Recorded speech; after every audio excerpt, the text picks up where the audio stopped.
رسالتك.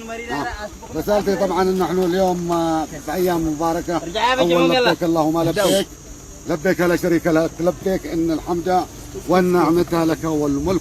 ايام مباركه، وطبعا نحن نحاول طبعا ان نفتح الطريق اليوم او يوم غدا ان شاء الله. جبهة مريس طبعا جبهة مريس احييكم من جبهة مريس بكل تاكيد عن فتح الطريق. هو لا له علاقه بالصراح ولا له الا يعني ويخدم المواطنين البسطاء المغلوب على امرهم. نتمنى للخط هذا يعني يدوم افتتاحه بشكل طبيعي وبشكل مناسب ومرتب، وتأمين المسافرين، وتأمين الهدف من هذا وهذا برضه تأمين المسافر وتوفير له الراحة، والمواطن يهمنا وحفظكم الله. كذلك الأخوة أن فتح الطريق بيكون بإعلان رسمي.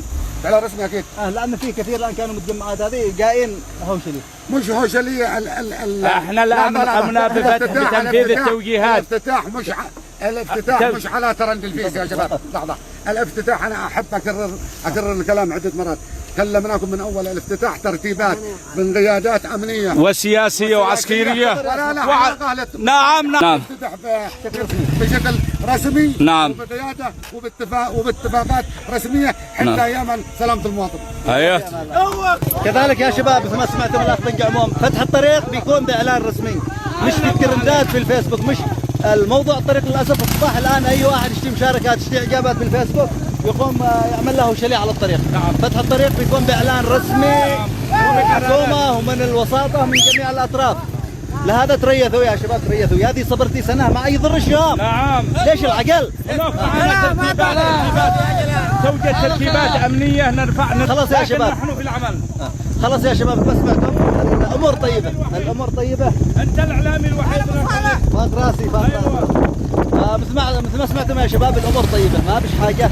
بس لا يكون يضحك عليكم أي واحد، ولا تشوفوا لكم أي ناشطين أو هوشلي من حق مواقع التواصل يقص يدهده بكم إلى الخطوط الأمامي في الجبهات.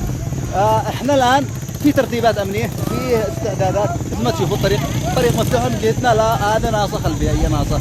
الطريق من عندنا ولا في أي شيء. الموضوع قليل من الترتيبات الأمنية، وبيتم الإعلان بشكل رسمي. خليكم معنا.